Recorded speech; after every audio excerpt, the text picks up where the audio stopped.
Shalom. Shalom. Biar nggak lemes karena udaranya dingin. Jadi kita nggak lemes. Shalom sekali lagi. Shalom. Lambaikan tangan kita buat Tuhan. Yes, kita akan datang pada Tuhan. Segala puji syukur hanya bagimu Tuhan. Kami sungguh bersyukur untuk kasih setiamu dan anugerahmu yang sungguh luar biasa buat kami. Dan kami mau saat ini ya Bapa, memuji muliakan namamu. Biar namamu saja ditinggikan di atas segalanya dan biarlah engkau yang bertahta atas pujian kami. Sucikan kuduskan layakan kami. Biarlah engkau Roh Kudus yang berkuasa atas kami. Di dalam nama Tuhan Yesus kami telah berdoa dan mengucap syukur. Haleluya. Amin. Kasih setia Tuhan tak pernah berubah. Amin. Selalu baru setiap pagi. Itulah kasih setia Tuhan buat kita. Amin. Dan marilah kita bersuka cita mengagungkan Allah yang agung, Tuhan Yesus Kristus, Allah kita. Terima kasih Tuhan untuk kasih setiamu buat kami. Kami sungguh tersanjung karena Engkau Allah yang luar biasa buat kami. Terima kasih Tuhan.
Engkau Allah yang ajaib buat kami. Saya undang kita mau bangkit berdiri, beri yang terbaik buat Tuhan. Karena dialah Engkau yang bertata atas pujian kami Tuhan Yesus. Haleluya. Engkaulah pemilik hidup kami Tuhan. Dan inilah kami memberi yang terbaik untuk Engkau, Raja yang agung mulia, pelukis cakrawala, merangkai jagat raya. Itu kemahakuasaan-Mu Tuhan Yesus.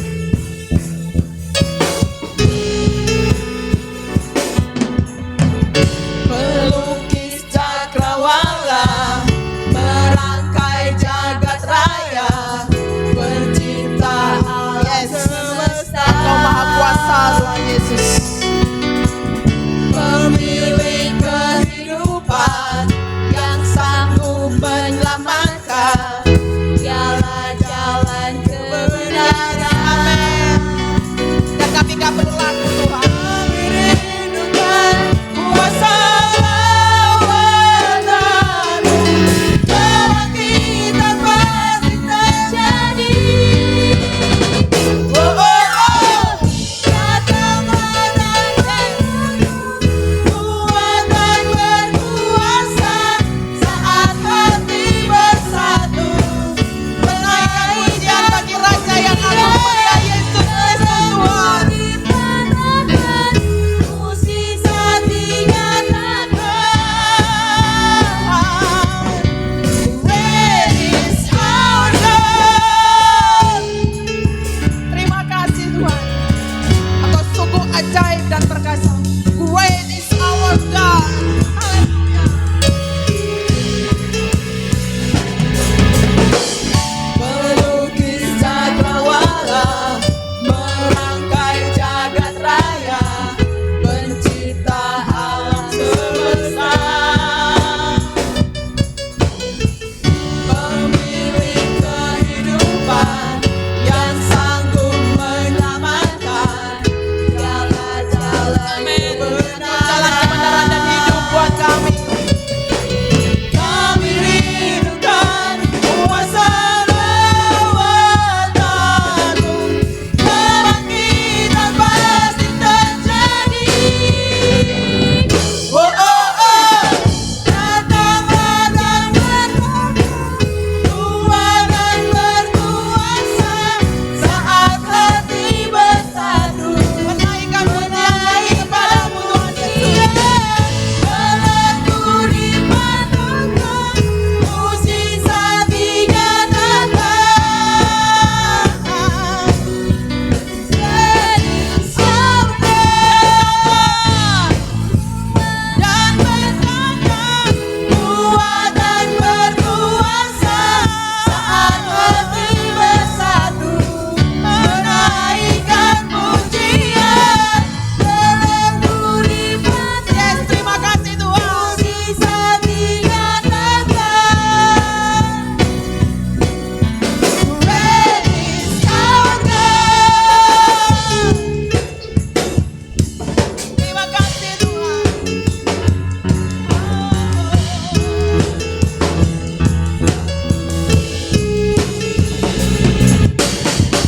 Pelukis cakrawala, merangkai jagat raya, pencipta alam semesta.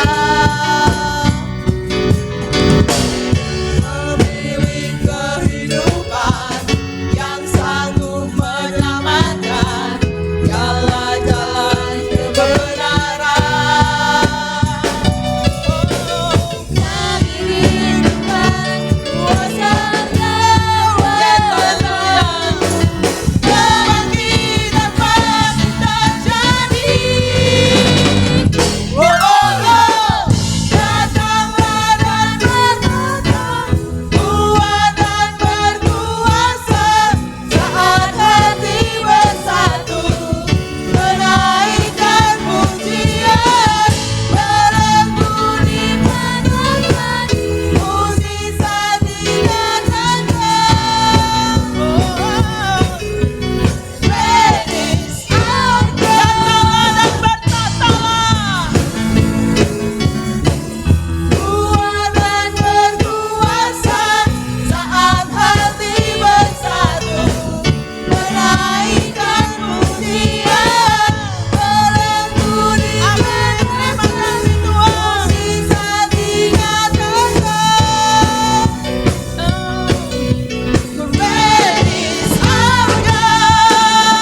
dan kami tak perlu ragu untuk memegang teguh kunci keselamatan itu.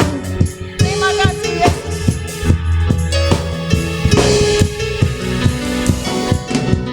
Kami rindukan kuasa lawatanmu, kebangkitan batin terjadi.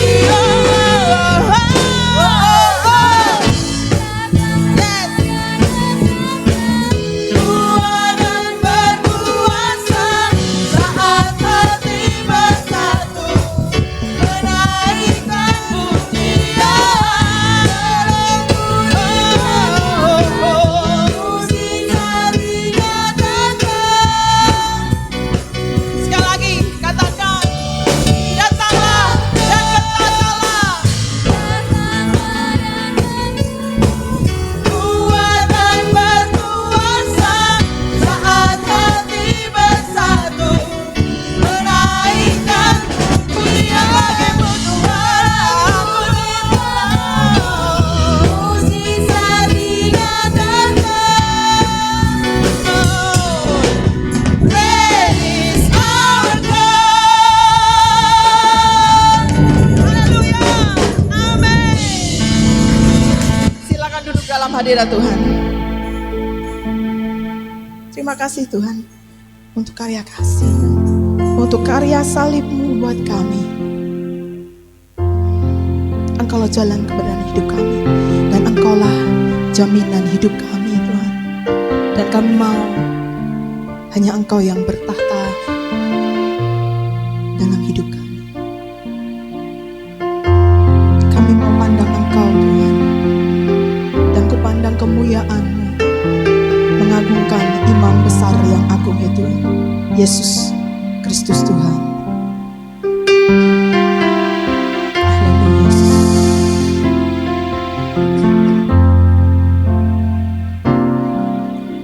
Ku pandang kemuliaan-Mu,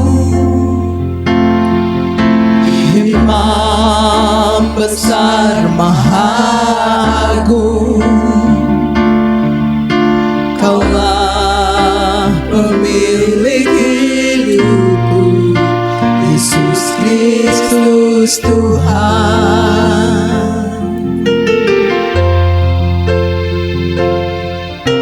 Sujud di depan tatamu, taklukkan seluruh hidupku. Dalam tangan-Mu penebus, Yesus Kristus Tuhan. Tiada satu pun yang seperti Engkau Yesus. Tiada satu pun yang luput dari karya kasih. Ya, sebab karya-Mu itu sempurna Tuhan Yesus. Bagimu segala pujian, hormat, kemuliaan.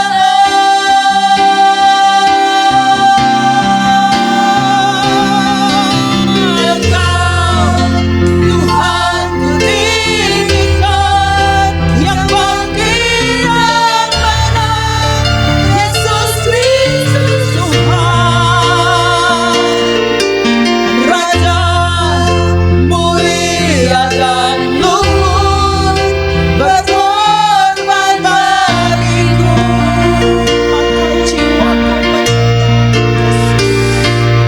Raja yang Raja daku memuja, menyembah Sang Raja, Yesus Kristus Tuhan. Kekal sempurna kuasa-Mu, agunglah karya-Mu. Yesus Kristus Tuhan.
Terima kasih Yesus. Terima kasih Yesus.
Sungguh kau hebat, sungguh kau hebat, ajaib perkasa perbuatanmu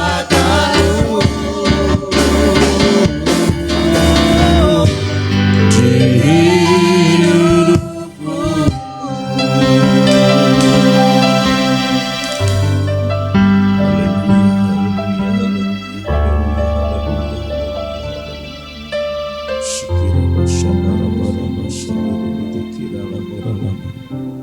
Sungguh Engkau Allah yang hebat bagi kami dan tidak ada yang lain yang layak kami puji, kami muliakan selain daripada Engkau saja, Yesus Kristus Tuhan kami yang hidup dan berkuasa, yang kami muliakan, kami agungkan sampai selama-lamanya.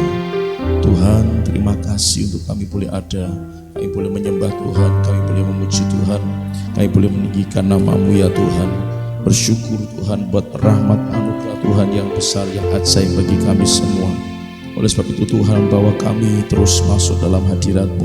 buat kami ngerti isi hatimu, ngerti kehendak-Mu.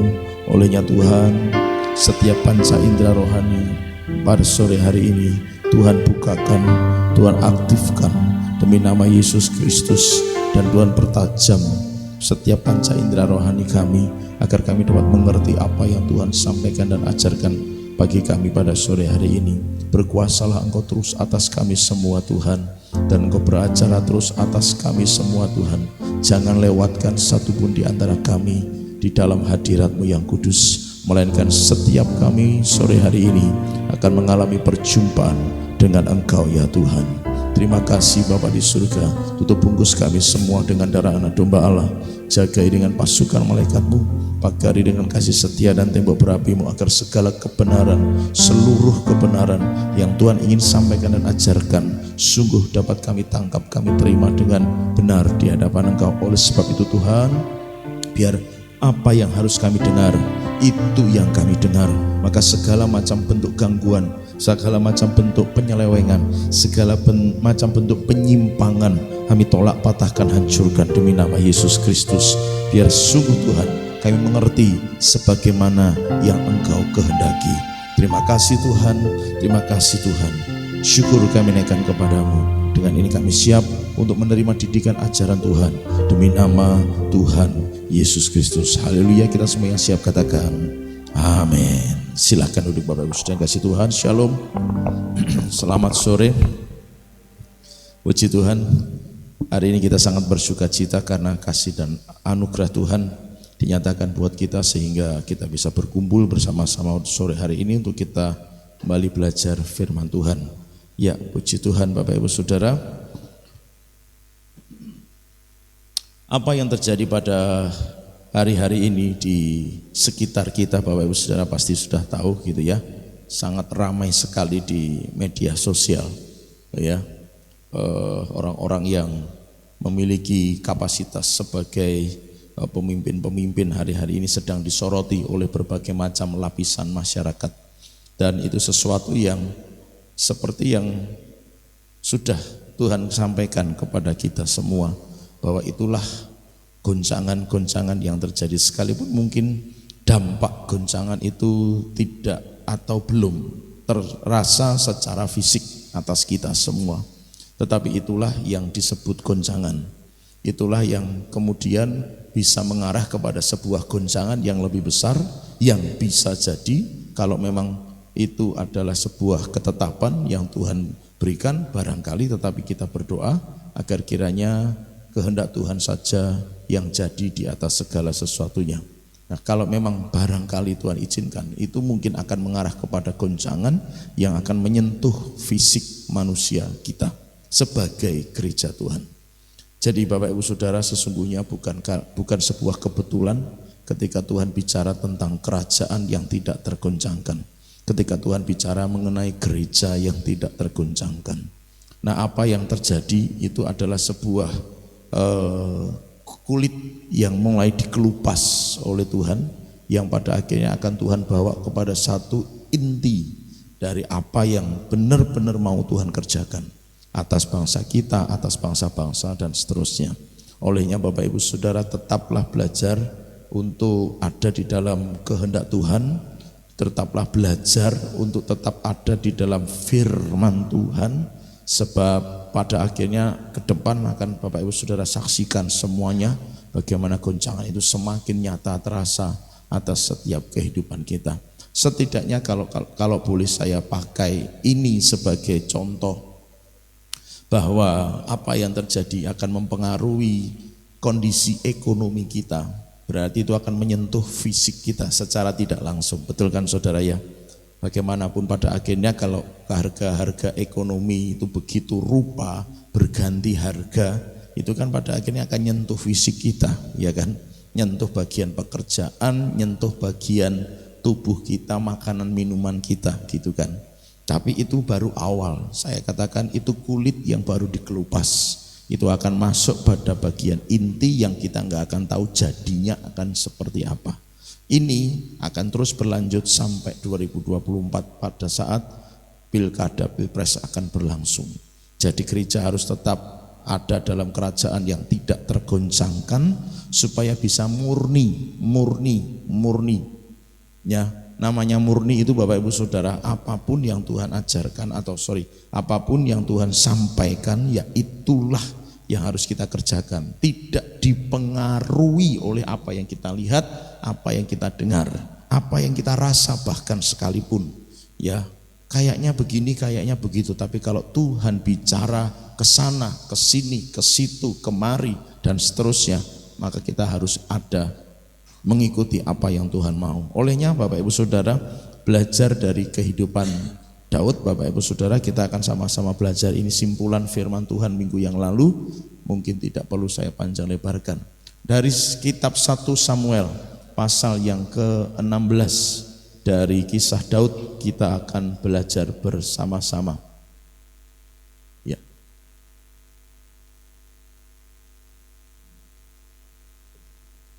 Oke. 1 Samuel pasal 16, ini kisah bagaimana tentang Daud ketika Daud diurapi menjadi raja. Jadi tidak semua ayat akan kita baca Bapak Ibu Saudara, hanya di bagian-bagian yang Tuhan pengen kita akan mengetahuinya, kita baru akan baca di sana. Ayat yang ke-13 terlebih dahulu kita baca. Samuel mengambil tabung tanduk yang berisi minyak itu dan mengurapi Daud di tengah saudara-saudaranya. Sejak hari itu dan seterusnya berkuasalah roh Tuhan atas Daud. Lalu berangkatlah Samuel menuju Rama. Kita tahu bersama kisah Daud ini, bahwa pada akhirnya ketika Samuel disuruh kepada keluarganya Pak Isai, Tuhan bicara, nak kamu kesana, nanti siapa yang tak tunjuk untuk kamu urapi dia. Mulai dari anak sulung sampai dari kakak bungsu, semuanya diperhadapkan oleh Isai sebagai orang tuanya. Dan ingat baik-baik Bapak Ibu Saudara, bahwa semua kakak dari Daud itu adalah pahlawan. Maksudnya mereka prajurit, mereka pejuang, mereka ahli di dalam memainkan pedang.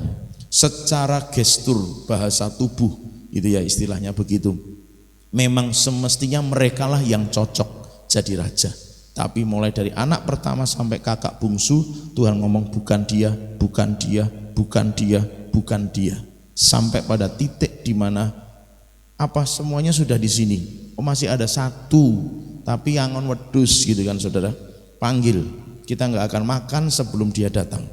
Waktu kemudian Daud dipanggil dan mulai memperlihatkan dirinya, Tuhan langsung bicara kepada Samuel, itu dia, urapi dia.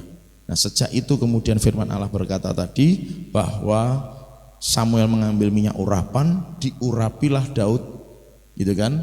Dan kemudian sejak hari itu berkuasalah roh Tuhan atas Daud. Nah Bapak Ibu Saudara, yang pertama kita belajar supaya kita benar-benar bisa terus ada dalam kerajaan yang tidak tergoncangkan, menjadi gereja yang tidak tergoncangkan, adalah mari kita sadar bahwa kita hidup sebagai orang percaya itu harus diurapi dan dipenuhi Roh Kudus. Katakan amin. Diurapi, dipenuhi. Saya sedikit membedakan, walau dalam pemahaman saya sendiri juga saya menyadari bahwa yang dipenuhi dengan Roh Kudus itu sama juga artinya diurapi. Tetapi saya bedakan kata ini supaya gini Bapak Ibu Saudara. Waktu Saul diurapi, dia penuh Roh Kudus enggak? Penuh Roh Kudus kala itu. Tapi ketika dia tidak menjaga kepenuhan itu gitu kan, kemudian akhirnya pengurapan itu hilang daripadanya. Maka saya bedakan kata ini supaya menegaskan bahwa orang yang diurapi itu tidak terus kemudian selama-lamanya penuh dengan pengurapan, enggak, harus dipenuhi terus. Gitu. Itu makanya saya bedakan katanya, gitu kan, diurapi dan dipenuhi. Walau saya sendiri juga percaya, tadi sudah saya sampaikan, orang yang benar-benar terus dipenuhi itu artinya pasti diurapi, gitu ya. Hanya saja ini untuk menegaskan saja bahwa orang yang diurapi dalam konteks Daud, bahwa dia diurapi dengan minyak pengurapan yang dilakukan oleh Samuel. Berkuasalah roh Tuhan atas Daud. Hidupnya kemudian dipenuhi dengan roh Allah. Kita tahu bersama bagaimana perjalanan Daud sebagai raja. bahwa dia satu-satunya raja di Israel yang memperkenankan hati Tuhan. Daud satu-satunya raja yang hidupnya berkenan di hadapan Tuhan, yang namanya masih tertulis dalam perjanjian baru sebagai raja yang menyenangkan hati Tuhan. Tapi kita juga tahu bersama bagaimana hidup Daud. Apakah Daud tidak pernah salah? Salah. Bahkan kalau saya pakai bahasa saya, kejahatan yang pernah dilakukan Daud tidak pernah dilakukan oleh raja-raja yang lain di Israel. Bahkan Raja Salomo yang kekayaannya begitu rupa tidak pernah berbuat jahat seperti yang dilakukan oleh Daud. Namun Alkitab menulis dengan jelas, Daud satu-satunya raja yang menyenangkan hati Tuhan. Kenapa? Karena waktu dia sudah diurapi, dia jaga hidupnya dalam kepenuhan Roh Kudus. Walau memang kata Roh Kudus dalam perjanjian lama tidak sering muncul, dipakainya Roh Allah, Roh Tuhan. Bapak Ibu Saudara yang dikasihi oleh Tuhan, jadi hidup yang diurapi dan kemudian dipenuhi dengan Roh Kudus itu menjadi sangat penting. Kasih tahu kanan kiri, katakan sangat penting. Nah, apa yang berdampak dalam kehidupan Daud ketika kemudian dia sudah diurapi, dipenuhi oleh Roh Kudus? Mari kita akan lihat di ayat yang ke-18.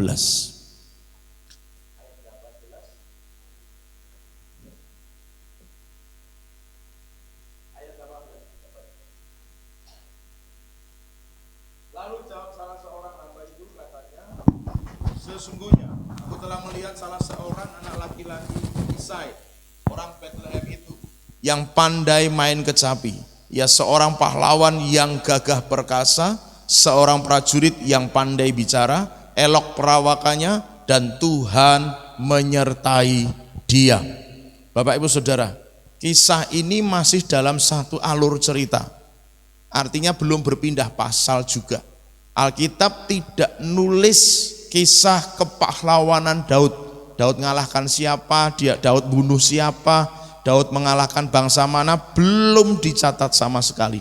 Karena Alkitab gak mungkin tidak mencatat kalau memang Daud sudah melakukannya. Artinya kalau memang Daud pernah melakukan tindakan kepahlawanannya, itu Alkitab pasti nulis. Nah, Alkitab belum nulis apa-apa soal kepahlawanan Daud. Tapi di ayat yang ke-18 muncul kata-kata ini. Ya, seorang pahlawan yang gagah perkasa, seorang prajurit yang pandai bicara, elok perawakannya, dan Tuhan menyertai dia. Saudara-saudara bisa bayangkan, belum ada sesuatu yang dilakukan oleh Daud. Bahkan nanti di bagian akhir kita belajar ini, Daud itu belum main pedang. Dia baru main kecapi, Bapak Ibu Saudara. Pedangnya nanti di pasal-pasal berikutnya. Artinya Daud memang belum terbukti ya secara fisik, belum terbukti pernah memainkan pedang, belum terbukti pernah berperang, belum terbukti dia benar-benar bisa disebut sebagai seorang pahlawan peperangan, belum. Tetapi ayat yang ke-18 telah menyebutkan bahwa Daud itu adalah pahlawan yang gagah perkasa. Nah, Bapak Ibu Saudara perhatikan begini, Bapak Ibu Saudara. Waktu orang itu diurapi, dipenuhi Roh Kudus, maka dalam bahasa iman, dalam bahasa supranatural, dalam bahasa spiritual, dia itu memiliki sebuah perkataan yang bernilai profetik. Ada semacam, kalau bahasanya itu nubuatan, perkataan profetik bahwa dia akan menjadi seperti ini. Dalam konteks Daud, dia menjadi seorang pahlawan. Dia sudah disebut sebagai seorang pahlawan sekalipun kiprah kesatriaannya itu belum terbukti, belum terjadi. Hanya karena memang dia sudah diurapi, sudah dipenuhi dengan Roh Tuhan sudah berkuasa atasnya, maka itu yang menjadikannya punya nilai profetik. Bapak Ibu Saudara ini kasih Tuhan. Bayangkan begini, Bapak Ibu Saudara dipenuhi Roh Kudus, diurapi Roh Kudus, kemudian di mata Tuhan, Tuhan berkata, engkau adalah pahlawan yang gagah perkasa. Jadi enggak itu saudara? Jadi enggak itu saudara? Jadi. Kenapa? Yang menyebut Tuhan, yang ngurapi, yang menuhi Tuhan dengan rohnya yang kudus. Maka ketika seseorang diurapi, dipenuhi Roh Kudus, itu akan ada pengakuan profetik. Dia belum jadi pahlawan beneran dalam konteks bahwa dia sudah berperang dan mengalahkan siapa. Tidak ada catatannya. Baru turun 5 ayat ke bawah saudara, dan Tuhan mengakuinya sebagai ia pahlawan yang gagah perkasa. Bapak Ibu Saudara, kalau orang yang diurapi Tuhan itu akan punya hal-hal ajaib yang sudah Tuhan siapkan, yang akan terjadi dalam kehidupannya. Yang percaya katakan amin. Orang yang diurapi dan dipenuhi Roh Kudus sudah Tuhan siapkan perkara-perkara ajaib yang akan dialaminya di kemudian hari. Itu orang yang diurapi, itu orang yang dipenuhi dengan Roh Kudus. Sekalipun barangkali orang yang ngalaminya tidak ngerti akan jadi apa nanti, tapi pasti di mata Tuhan, dalam bahasa saya catatan Tuhan itu sudah ada, bahwa orang ini akan jadi pahlawan yang gagah perkasa. Kalau dia sudah diurapi, dia sudah dipenuhi dengan Roh Kudus, besok dia akan jadi pahlawan yang gagah perkasa. Ada hal-hal yang ajaib, ada hal-hal yang luar biasa yang sudah Tuhan siapkan, yang akan dialami oleh orang tersebut. Maka Bapak Ibu Saudara, luar biasanya kalau kita itu diurapi, dipenuhi Roh Kudus. Katakan amin. Luar biasanya kalau kita itu betul-betul mau diurapi, dipenuhi Roh Kudus. Tuhan sudah siapkan perkara-perkara supranatural yang akan terjadi dalam kehidupan kita. Dan ayatnya tadi berkata Tuhan menyertai dia. Kalau namanya sudah Tuhan menyertai, ada lagu Tempoe Doeloe. Tempo Doeloe. Bersama Yesus lakukan perkara besar, bersama Yesus tidak ada yang sukar, bersama Yesus ada jalan keluar untuk masalahku, untuk masalahmu, untuk masalah kita semua. Bersama Yesus lakukan perkara yang besar. Suka yang besar atau yang kecil? Tuhan sendiri ngomong, kamu akan melakukan hal-hal yang jauh melebihi dari yang pernah aku lakukan. Injil mengatakan demikian. Yesus yang menjanjikan, tapi semuanya itu akan jadi. Kita nggak nyari yang hebatnya Bapak Ibu Saudara, jangan salah. Oh ya aku pengen diurapi, aku pengen dipenuhi supaya aku jadi orang yang hebat. Bukan itu yang kita cari. Tapi perhatikan baik-baik, sesuatu yang luar biasa, sesuatu yang ajaib, sesuatu yang dahsyat telah Tuhan siapkan bagi orang-orang yang mau diurapi dan dipenuhi Roh Kudus. Berarti ibarat kata kalau kita ini bagaikan Daud, di kemudian hari setiap kita yang percaya bahwa yang diurapi, dipenuhi Roh Kudus, dan kemudian kita semua mau membuka hati, membuka diri untuk diurapi dan dipenuhi Roh Kudus, besok saudara dan saya akan jadi pahlawan yang gagah perkasa. Katakan amin. Bayangkan bahwa besok entah kapan saudara dan saya akan bisa merobohkan Goliat yang besar. Amin. Bayangkan kalau besok Bapak Ibu Saudara dan saya dipakai Tuhan untuk mengalahkan banyak bangsa-bangsa musuh. Itu yang akan Tuhan kerjakan bagi orang yang mau diurapi dan dipenuhi Roh Kudus. Kita nggak akan tahu memang. Daud pun tidak akan pernah membayangkan pada saat ayat ini muncul, perkataan Tuhan ini muncul. Daud tidak pernah mengerti bahwa, Daud tidak pernah tahu bahwa akan mengalahkan Goliat, akan memotong kepalanya. Tidak akan pernah tahu, tidak pernah mengerti. Tapi ternyata itulah yang Tuhan siapkan buat Daud. Saudara, memang kita nggak tahu ya, tapi bayangkan kalau kita bagaikan kita Daud, akan ada Goliat yang akan kita bunuh di masa yang akan datang. Ada bangsa-bangsa Filistin yang akan kita binasakan di masa yang akan datang.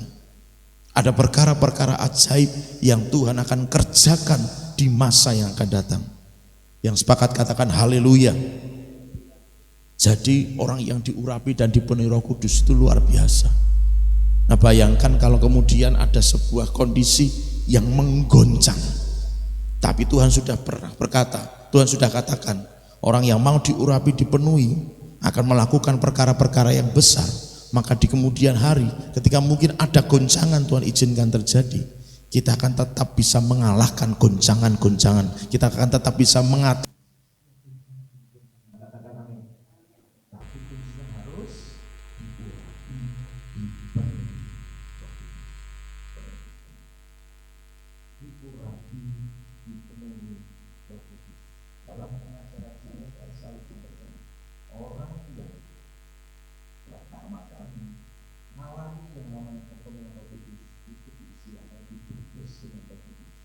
Orang yang dibaptis dengan Roh Kudus itu pasti akan mengalami yang namanya bahasa roh. Bahasa roh. Bukan karena bahasanya, enggak. Saya menegaskan bahwa bukan karena bahasanya, tapi memang itu nanti penting. Mungkin yang akan datang lah. Tapi itu menjadi penting Bapak Ibu Saudara. Tapi prinsipnya adalah bahwa ayo dipenuhi, diurapi dan kemudian dipenuhi. Setelah dipenuhi jaga terus supaya tetap penuh. Supaya apa? Perkara-perkara yang luar biasa Tuhan kerjakan di masa yang akan datang. Siapa tahu, tapi itu tetap menjadi doa saya. Ada yang jadi penginjil. Suatu saat entah berapa tahun yang akan datang, kita mendengar saudara kita, keluarga kita dari sini, oh sudah jadi penginjil di daerah India, jadi penginjil di daerah Afrika, jadi penginjil di mana? Atau mungkin ada yang jadi rasul, ada yang jadi nabi, ada yang jadi gembala, ada yang jadi pengajar. Saya tetap berdoa, Tuhan bangkitkan 5 jawatan gereja dari CSK Family demi nama Yesus.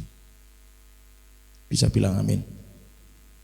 Atau enggak ada yang kepingin jadi rasul barangkali gitu ya, enggak ada yang kepingin jadi penginjil atau yang lainnya. Saya tetap berdoa saudara, kalau misalnya itu dibayangkan sebagai sebuah prasasti, nama Bapak Ibu Saudara ada dalam prasasti surga. Si A jadi penginjil, si B jadi gembala, si C jadi nabi, si D jadi rasul dan seterusnya. Yang kepingin kalau ini kan hanya membayangkan berandai-andai. Kalau itu misalnya ada prasasti di surga, kerinduan saya seperti itu. Setiap nama di tempat ini tertulis dalam prasasti itu sebagai pencetak sejarah. Sebagai pencetak sejarah. Sekali lagi, sebagai pencetak sejarah. Mustahil enggak sih? Enggak ada yang mustahil buat Tuhan asal mau diurapi, dipenuhi Roh Kudus. Lanjut saudara. Jadi walaupun belum terjadi, kalau orang sudah diurapi Tuhan, itu sudah ada nilai plusnya di mata Tuhan. Pengakuan profetik tadi. Nah besok itu pasti akan terjadi.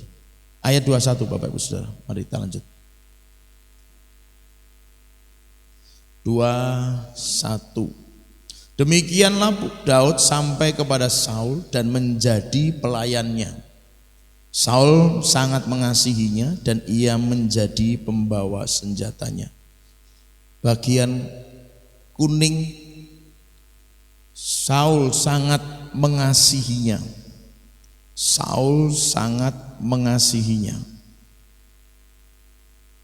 Dan ia menjadi pembawa senjata. Ini menegaskan apa yang tadi sebelumnya.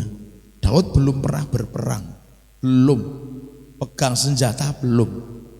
Ini pun di ayat ini baru tertulis Daud itu baru jadi pembawa senjatanya Saul.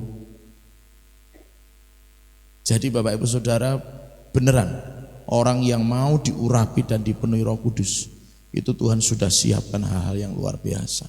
Baru jadi pembawa senjata sudah dikatakan Tuhan sebagai pahlawan gagah perkasa, seorang prajurit dan seterusnya. Nah, waktu orang diurapi itu bisa menarik belas kasihan. Ya, walaupun dalam konteks ini mungkin Saul, atau dalam konteks kita mungkin orang lain. Tapi perhatikan Bapak Ibu Saudara, gak mungkin kalau bukan Tuhan yang menggerakkan seseorang untuk menaruh belas kasihan, katakanlah saja begitu, kepada kita, orang itu akan berbelas kasihan kepada kita. Gak mungkin. Karena belas kasihan hanya muncul dari anugerah Tuhan. Maka orang yang diurapi dan dipenuhi dengan Roh Kudus itu akan menggerakkan dan mendatangkan anugerah Tuhan. Akan menggerakkan, mendatangkan anugerah Tuhan.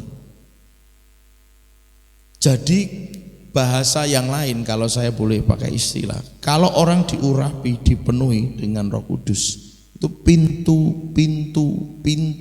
pintu apapun yang dibutuhkan terbuka. Katakan amin. Akan terbuka. Apapun yang diperlukan, kalau orang dipenuhi, diurapi Roh Kudus, pintu itu akan terbuka. Tiba-tiba butuh kesana, pintu untuk kesana dibukakan. Sementara orang lain mungkin mau kesana saja tidak bisa. Gitu loh saudara. Tiba-tiba ketika mau mengerjakan ini, sementara orang lain berusaha untuk mencapainya sulit. Tapi buat orang yang diurapi dan dipenuhi, tiba-tiba orang bisa langsung ada jalan dan akses ke sana. Bukanlah perkara yang sulit buat orang yang diurapi Tuhan. Kalau hari ini saya dan Ibu Gembala bisa ketemu dengan banyak pendoa yang apa istilahnya yang pelayanannya sudah begitu rupa, itu ya tiba-tiba pintu itu dibuka, ketemu dengan si A, ketemu dengan si B, ketemu dengan si C, dan orang-orang hebat yang dipakai Tuhan. Itu karena apa? Belajar. Kami bukanlah orang yang sudah lebih hebat dari Bapak Ibu Saudara, tidak. Cuma kami belajar menjaga hidup dalam kepenuhan. Tapi yang saya mau sampaikan adalah yang tidak pernah kita pikirkan, ya seperti yang firman Tuhan, apa yang tidak kamu lihat dengan mata, yang tidak kamu dengar dengan telinga, yang tidak pernah timbul dalam hati, itu yang Tuhan bukakan bagimu. Yang percaya katakan amin. Bahkan dalam dunia bisnis saudara, contoh misalnya nih, saya enggak tahu ya, apapun lah saudara ya, kami kan ada pelayanan di pabrik onderdil. Nah ini saya pakai contoh aja, ini hanya saya pakai contoh. Saya pemilik pabrik itu misalnya begitu kan saudara. Kesulitan yang mereka hadapi yang kami tahu itu ya adalah ekspor impornya masih tidak bisa berjalan dengan baik. Bahkan beberapa pintu impor tertutup sejak pandemi sampai dengan hari ini, sehingga bahan baku untuk pembuatan onderdil itu juga menjadi terhambat. Pembuatan onderdil menjadi terhambat, produksi juga menjadi semakin sedikit. Produksi semakin sedikit, otomatis gitu kan saudara, pendapatan sedikit. Nek sudah pendapatan sedikit, mau gaji karyawan dari mana? Nah ini hanya saya pakai sebagai contoh. Saya pemilik pabrik itu. Semua impor tertutup, ekspor tertutup, produksi menurun karena tidak semua bahan baku tersedia karena faktor impor yang tertutup. Tapi ini hanya contoh ya Bapak Ibu Saudara ya, contoh ya. Tapi ketika orang itu diurapi, dipenuhi Roh Kudus, apa yang pabrik lain sulit mendapatkannya, tiba-tiba Tuhan bisa bukakan pintu, set, ketemu dengan seseorang, oh Pak saya butuh ini, impor ke sini Pak, impor dari sini Pak, bisa, atau ekspor ke sini Pak, ekspor ke sana Pak. Itu kira-kira, itu hanya dalam contoh, maafkan. Contoh saja. Kira-kira seperti itu. Dalam dunia bisnis pun bisa terjadi. Kalau kita, saudara dan saya, orang yang mau diurapi dan dipenuhi Roh Kudus, apa yang pintu-pintu yang tertutup itu bisa terbuka. Katakan amin. Bisa terbuka kalau mau diurapi dan dipenuhi.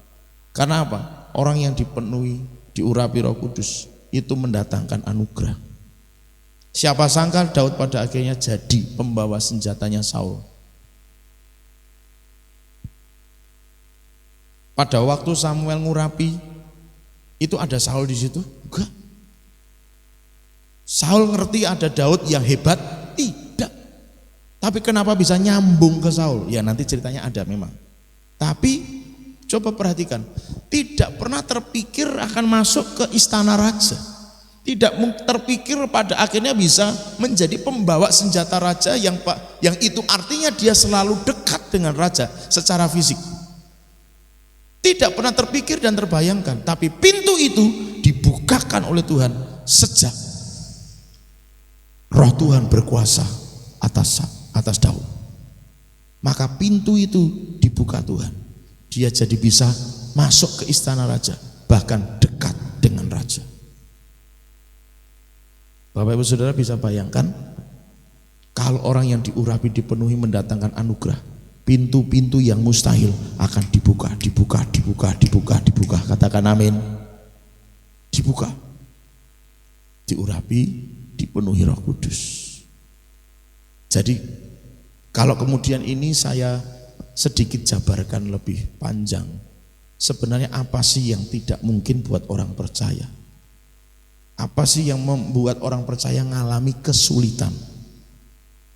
Berdasarkan apa yang kita pelajari kali ini, bisa jadi kesulitan itu karena pengurapannya, karena kepenuhannya yang mungkin mulai turun, mulai surut, sehingga pintu itu sulit semua. Tapi buat orang yang benar-benar dipenuhi dan diurapi Roh Kudus, pintu yang tertutup bisa dibukakan oleh Tuhan. Bisa. Jadi Bapak Ibu Saudara percayalah bahwa bagi orang percaya tidak ada yang mustahil. Katakan amin. Itu yang Alkitab tulis. Tapi harus diurapi, dipenuhi Roh Kudus. Apa jaminan diurapi dan dipenuhi Roh Kudus? Tidak bisa diomongin. Karena itu punyanya Roh Kudus, dan Roh Kudus yang tahu kondisi, situasi hati kita, cawan hati kita, hanya Dia yang tahu. Apakah kita dipenuhi atau tidak, sulit untuk dipastikan. Tapi saudara pasti ngerti gimana hubungan pribadi kita masing-masing dengan Tuhan. Nek jarang sembahyang, jarang baca Alkitab, dipastikan kepenuhannya ya baru sebatas itu. Semakin lebih jarang lagi ke gereja, pelayanan dan ibadah, semakin bisa dipastikan pengurapannya pada sebatas itu. Bapak Ibu Saudara, tapi nggak bisa dikatakan oleh orang lain, oh pengurapanmu baru 50%, wah kamu kepenuhannya baru 93%, nggak bisa. Yang tahu cuma kita. Dan seberapa banyak kita bergaul karib dengan Tuhan, kita akan tahu, kita akan ngerti, oh segitu kira-kira pengurapanku. Segitu kira-kira aku dipenuhi Roh Kudus.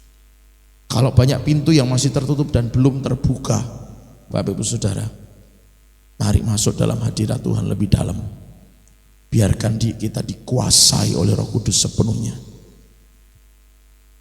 Hanya Roh Kudus yang nampak dalam hidup kita, maka setiap pintu-pintu yang tertutup pasti akan dibukakan. Karena apa? Mendatangkan anugerah.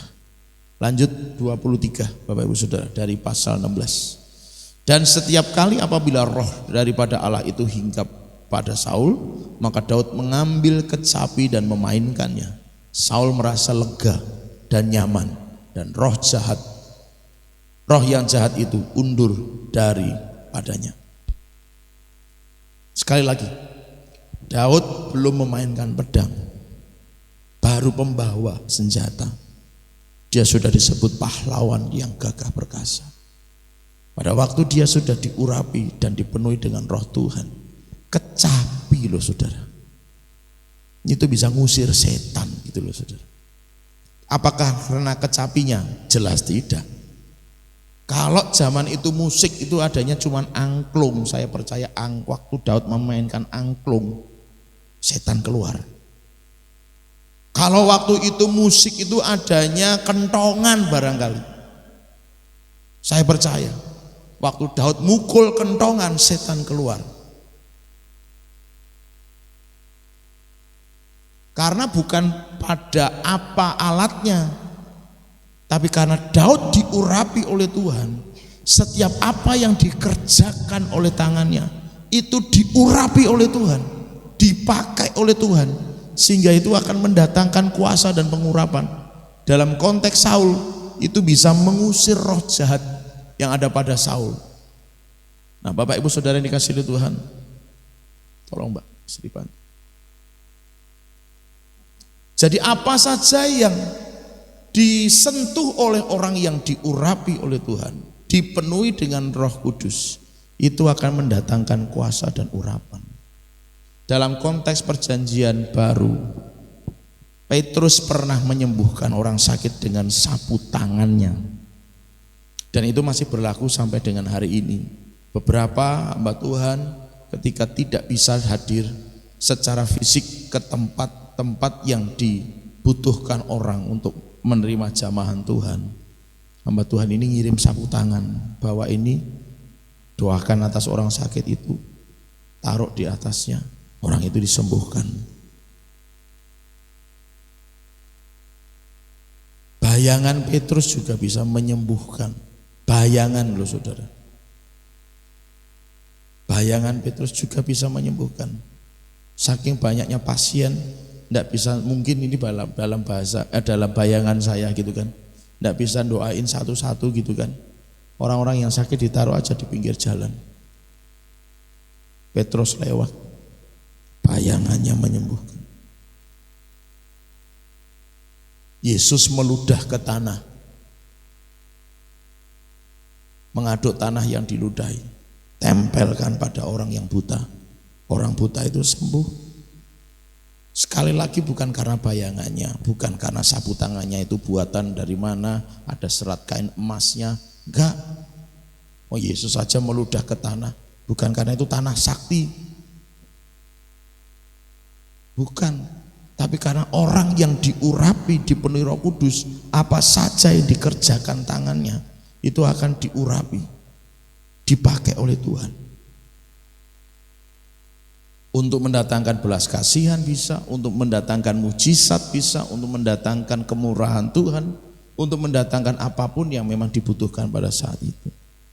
Jadi Bapak Ibu Saudara, mari menjadi orang yang diurapi. Nah, sekarang saya kasih bayangan. Anggap saja, ya ini bahasa iman pasti, bahwa setiap kita diurapi, dipenuhi Roh Kudus, katakan amin. Kemudian saudara, dalam aktivitas saudara sehari-hari yang sekolah, kuliah, kerja ke kantor, kerja ke perusahaan tertentu, yang buka usaha toko dan lain sebagainya. Ini saya ambil salah satu contohnya saja, gitu kan saudara ya. Saudara ke kantor, di kantor saudara cuman sebagai, kok cuman ya, di kantor saudara jabatannya sebagai apa ya? Apa ya, aku angel. Boleh ke contoh HRD. HRD itu kamu ngapain? Sing iso tak bahasake dengan pengertian saya. Oh, personalia itu ngapain Mas? Oh, HRD ya, bagian nompo wong gitu ya. Nah, saudara bisa bayangkan, orang yang diurapi, dipenuhi Roh Kudus, datanglah seorang ngelamar. Sementara ngobrol, Roh Kudus bisa bekerja. Set. Nah, nganggo set barang ya apa? Roh Kudus bicara. Ya rasa. Roh Kudus menjamah hati orang tersebut. Karena saya pernah begini, saudara. Pada satu waktu tertentu saya minta lagi sama Tuhan, belum dikasih. Saya sedang ngajar. Sementara saya ngajar, saya ngomong tentang kebaikan Tuhan. Cuman itu yang saya sampaikan. Saya tidak sedang bikin KKR, enggak. Saya di sekelas, saya duduk, saya ceritakan kebaikan Tuhan yang saya alami. Anak-anak itu tiba-tiba sudah pada ada yang nangis, hatinya dijamah Tuhan. Saya minta itu lagi sama Tuhan, belum dikasih. Nah saudaraku yang dikasih Tuhan, nah kira-kira itu mirip dengan itu. Saudara jualin beras yang Anda jual itu sudah diurapi Tuhan. Orang yang terima dijamah Tuhan. Pulang dia ngimpi ketemu Tuhan. Jadinya gimana? Percaya Yesus. Saudara sebagai HRD duduk sedang wawancara, ngobrol tentang apa yang terjadi. Anda berbagi hidup dengan dia, hatinya dijamah Tuhan. Dia buka hati buat Tuhan. Saudara bisa bayangkan segini ini semuanya dipenuhi Roh Kudus, nyebar ke semua tempat di mana saudara beraktivitas. Di sana terjadi lawatan Tuhan. Amin. Tapi harus dipenuhi Roh Kudus. Nah ini bulan-bulan Paskah, setelah itu nanti kenaikan, setelah itu nanti kita memperingati pencurahan Roh Kudus. Ayo saudara persiapkan diri. Besok Jumat Agung kita memperingati kematian Tuhan. Kiranya saya mendorong Bapak Ibu Saudara persiapkan diri mulai sejak sekarang. Tuhan aku pengen benar-benar hidupku diurapi dipenuhi Roh Kudus. Bahkan mungkin saudara sekedar ibu rumah tangga yang maksudnya mungkin tidak atau jarang bersinggungan dengan orang lain. Tapi apa saja yang Anda kerjakan diurapi. Tetangga Anda datang ke rumah, yuk njaluk brambang. Sekedar njaluk brambang jenengan jupuk kayak geblak ya saudara. Mesti saudara yang mayu ya. Waduh ngopo kuwi? Serangan jantung gitu kan saudara. Padahal dia dijamah oleh Roh Kudus loh. Bisa enggak itu terjadi? Sangat mungkin terjadi kalau kita memang percaya. Intinya apa saja yang Anda sentuh, apa saja yang Anda lakukan, apa saja yang kita perbuat, kalau kita ada dalam pengurapan Roh Kudus, dalam kuasa urapan Roh Kudus, itu pasti akan terjadi. Bahwa kita diurapi Tuhan. Bahkan benda yang kita pegang bisa diurapi Tuhan dan dipakai Tuhan menjadi sarana. Terserah Tuhan memang. Ya kita tidak bisa begini minta, Tuhan ini mumpung ada tetangga saya minta brambang, Tuhan tolong jamah brambangnya gitu ya. Supaya waktu saya ngasih dia geblak, ya jangan mengharap geblake gitu kan. Yang penting Tuhan jamah hatinya gitu loh saudara. Masalah nanti reaksinya gimana ya biarkan Roh Kudus. Tapi itu tadi, bayangan saja bisa menyembuhkan orang, sapu tangan bisa menyembuhkan orang. Yesus meludah ke tanah-tanah, ditempelkan ke mata orang yang buta, butanya disembuhkan. Apa saja. Daud main kecapi, setan keluar loh saudara. Saudara bisa bayangkan dimanapun saudara berada, di situ jadi steril dari segala roh jahat, penguasa, penghulu, pemerintah di udara. Kenapa? Karena ada orang yang diurapi sedang hadir di satu tempat tertentu. Yang sekolah-sekolah, Anda datang ke sekolah, Anda datang ke kampus, Anda diurapi dan dipenuhi Roh Kudus. Anda duduk saja, teman Anda datang, pinjam pulpen, pinjam pensil, pinjam penggaris, dia bisa dijamah oleh Tuhan. Yang percaya katakan amin. Kelas Anda itu bisa dipenuhi dengan atmosfer ilahi. Orang datang, orang masuk jadi ngerasain sesuatu, ini kok beda ya rasanya. Ada hadirat Tuhan yang begitu kuat. Makanya saya mendorong anak-anak, yuk sregep sembahyang, sregep baca firman, sregep ibadah, jodolan wae. Lah njuk fitrah. Soalnya saya naik fitrah-fitrahan. Gusti Yesus yang paling utama. Ayo simbok-simbok sing wis mulai ngerancang, tanggal piro ya sesuk iki bodoh pas minggu iki. Gitu ya saudara ya. Lah kok ora yang gereja?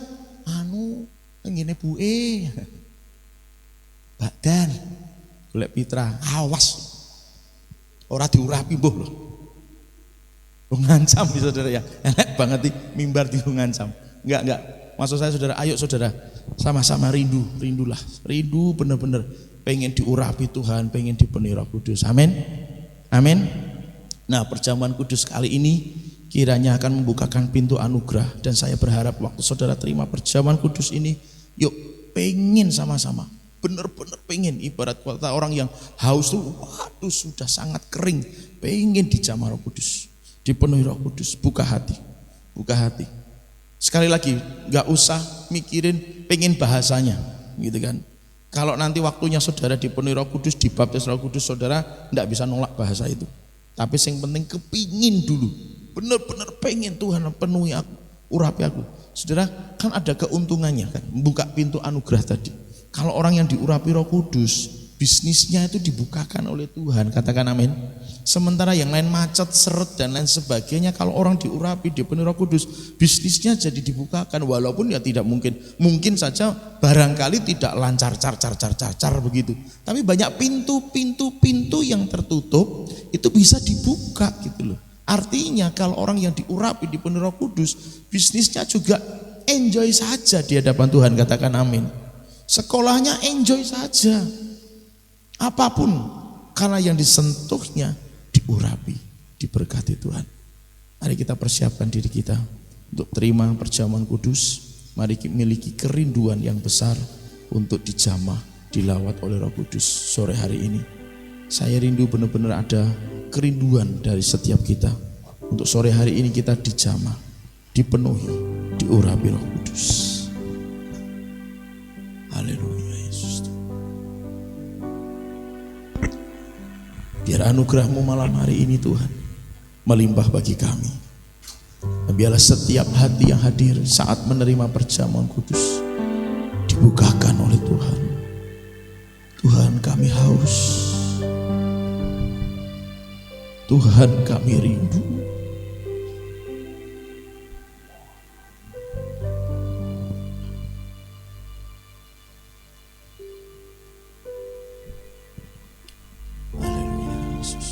Jamah kami Tuhan, kami sangat merindukan.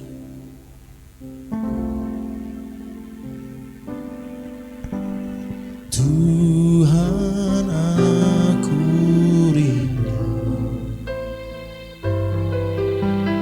Tuhan, aku siap. Penuhi aku dengan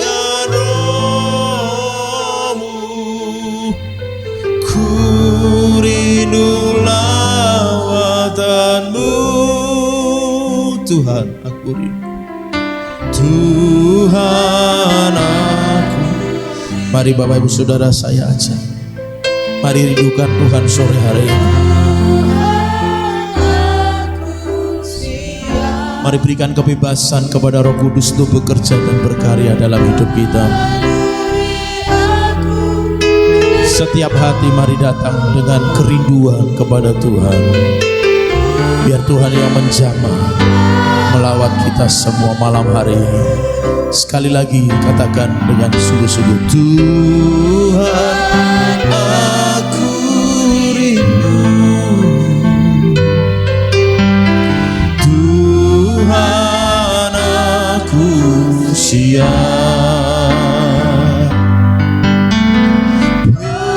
Penuhi aku dengan